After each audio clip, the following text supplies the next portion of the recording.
Pencarian korban banjir lahar dingin Gunung Merapi di Kabupaten Tanah Datar masih terus dilakukan, di mana radius pencarian pada hari terakhir ini diperluas dari hari sebelumnya. Kami akan ajak Anda memantau proses evakuasi korban banjir dan longsor sumber langsung dari kawasan Tanah Datar. Ada rekan Fraser di sana.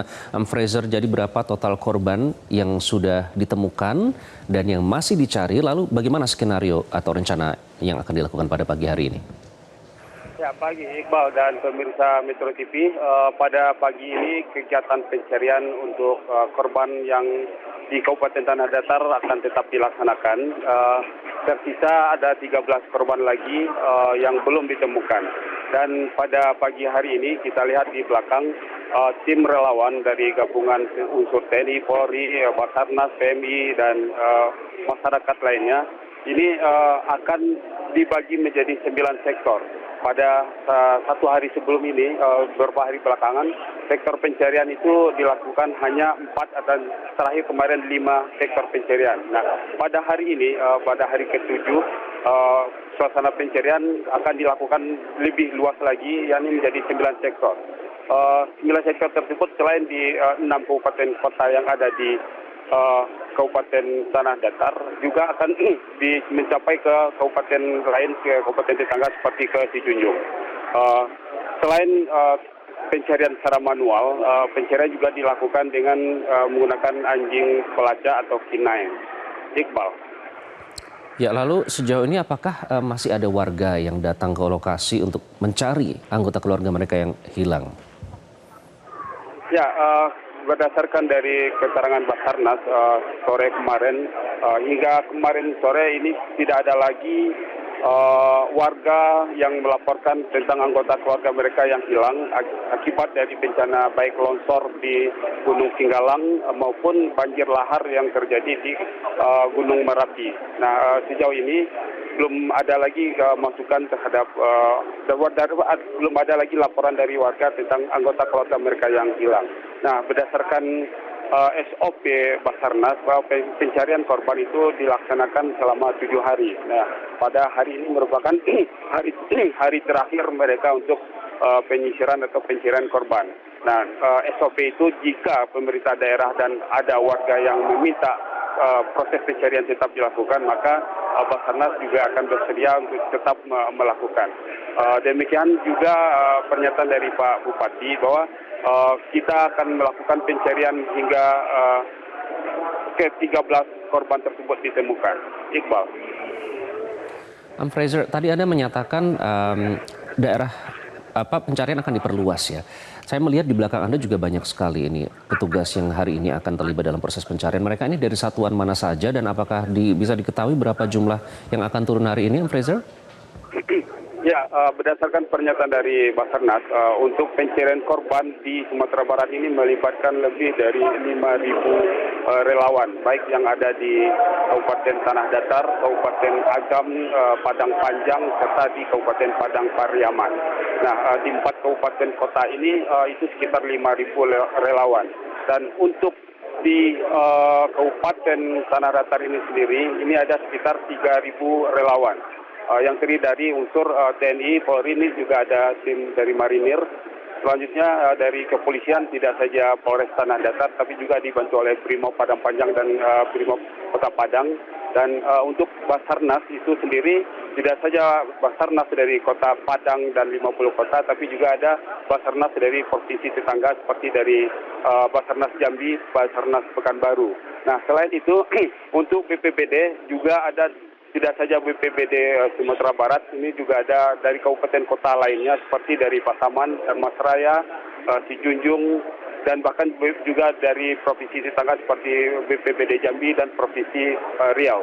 Nah, dari unsur PMI ini juga ada dari PMI Bukit Tinggi, PMI Tanah Datar sendiri, dan juga dari PMI daerah-daerah sekitar.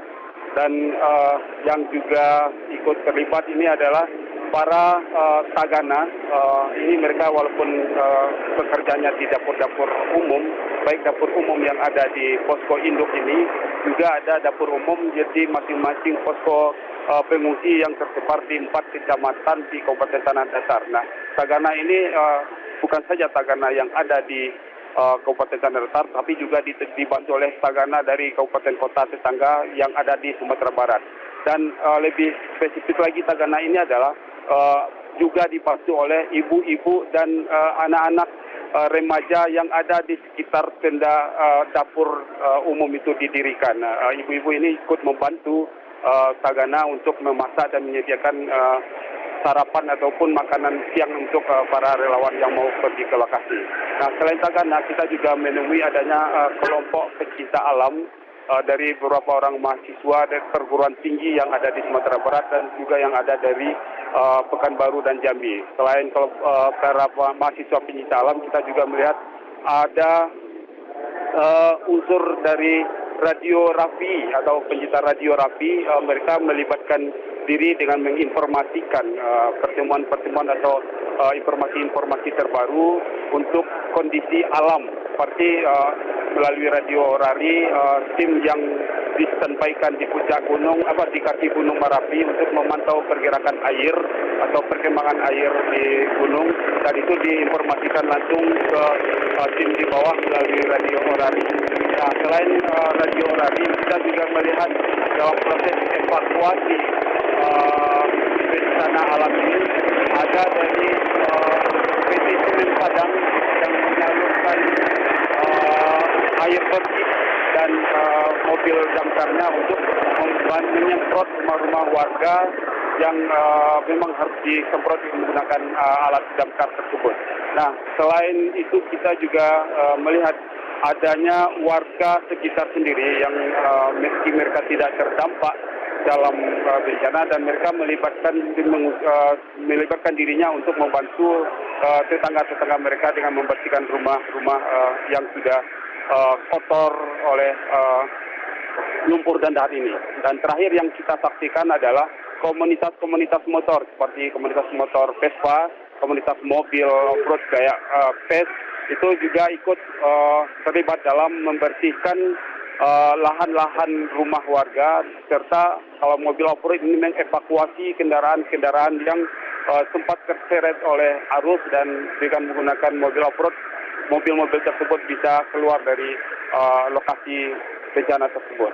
Iqbal. Jadi banyak sekali elemen masyarakat yang juga terlibat ya, Amprezer ya. Kalau untuk korban sendiri, jadi total hingga saat ini berapa jumlah korban yang sudah ditemukan? Lalu apakah ada update terbaru soal ini, Amprezer? Ya, hingga evaluasi tadi malam, memang di Kabupaten Tanah Datar jumlah korban yang ditemukan sebanyak 29 orang dalam kondisi meninggal dunia, dan yang masih dilakukan pencarian itu adalah 13 orang. Dan ke-13 orang ini tersebar di 4 kecamatan, yakni Kecamatan Apekoto, Kecamatan Pariangan, Kecamatan Rambatan, Kecamatan Limakau. Dan sedangkan yang akan dicari adalah 13 orang tersebut. Nah, sedangkan di Kabupaten Agam ini sudah ditemukan sebanyak 22 orang korban, dan yang masih dicari adalah 1 orang atas nama Sahar, warga Sungai Puar. Iqbal. Oke, Amprezer, kalau saya ingin mendapatkan gambaran ya, ini elemen masyarakat yang terlibat begitu banyak di sana yang turun dalam proses pencarian. Anda juga sebagai warga di sana, keluarga Anda juga tinggal di sana ya kalau tidak salah. Nah, mengapa kali ini menurut Anda secara skala itu lebih besar, baik itu dalam proses pencarian, tim yang ikut terjun? Mengapa Anda sebagai warga lokal bagaimana melihat banjir lahar dingin yang terjadi kali ini? Ya, peristiwa ini memang menggugah perhatian masyarakat. Siapa saja yang menyaksikan gambar yang telah disiarkan baik melalui media televisi, koran maupun media sosial. Nah, ini melihat suasana yang benar-benar mengharukan dan mengalami rusak parah, serta korban yang diinfokan sangat banyak. Nah, tentu saja ini menggugah masyarakat untuk terlibat langsung, menyerahkan diri mereka, berkorban, membantu tetangga-tetangga mereka. Nah, kalau kita bisa sampaikan bahwa pada malam minggu tersebut, Sabtu malam minggu tersebut, itu benar-benar Sumatera Barat ini dalam keadaan berduka, karena hampir seluruh kabupaten jalan menuju ke Sumatera Barat ini dalam keadaan rusak parah. Misal kita umpamakan saya saat ini berada di tanah datar ini, dan dari kota Padang untuk menuju ke tanah datar ini sangat susah sekali karena seluruh jalur lalu lintas itu sudah terputus dan tertimbun longsor. Nah, demikian juga wilayah untuk memasuki Sumatera Barat, misal dari Pekanbaru di Kilo 9 juga ada longsor dan banjir di Kabupaten 50 Kota. Terus melalui jalur Kiliran Jauh juga ada longsor di Darmasraya. Terus di daerah memasuki melalui jalur barat juga ada longsor di Kabupaten Pasaman.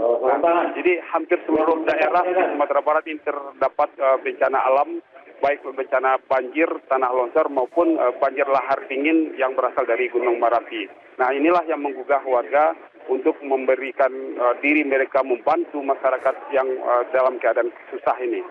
Selain itu, kita juga menyaksikan di lapangan banyak warga berdatangan ke sini memberikan bantuan dalam bentuk logistik. Tidak saja mereka melaporkan ke posko induk seperti di Indojalito ini, tapi juga kita temui ada yang langsung ke korban-korban tersebut, mengantarnya ke rumah-rumah korban tersebut. Nah, ini adalah bentuk partisipasi dari warga. Kita juga melihat ada seperti komunitas atau anak sekolah, SD, TK, sumbangan-sumbangan sekolah, dan dari sekolah tersebut mereka salurkan langsung ke korban-korban yang terdampak. Selain itu juga komunitas seperti alumni kayak SMA, SMP, SD, mereka juga ketika melihat ada rekan mereka sesama teman sekolah dulu yang terkena dampak, mereka juga dengan sangat cepat memberikan bantuan. Nah, inilah kita lihat solidaritas dan rasa kemanusiaan masyarakat terhadap korban bencana ini sudah sangat baik. Iqbal. Baik, Fraser, terima kasih. Jadi kami sudah bisa mendapatkan gambaran mengapa bencana kali ini tentunya berbeda dengan masa-masa sebelumnya, dan juga itulah juga alasan mengapa kami hari ini, pagi ini menayangkan breaking news untuk Anda, karena situasinya ternyata tidak hanya terjadi berdampak pada lokasi tapi juga ke provinsi di sekitarnya. Jelajahi cara baru mendapatkan informasi. Download Metro TV Extend sekarang.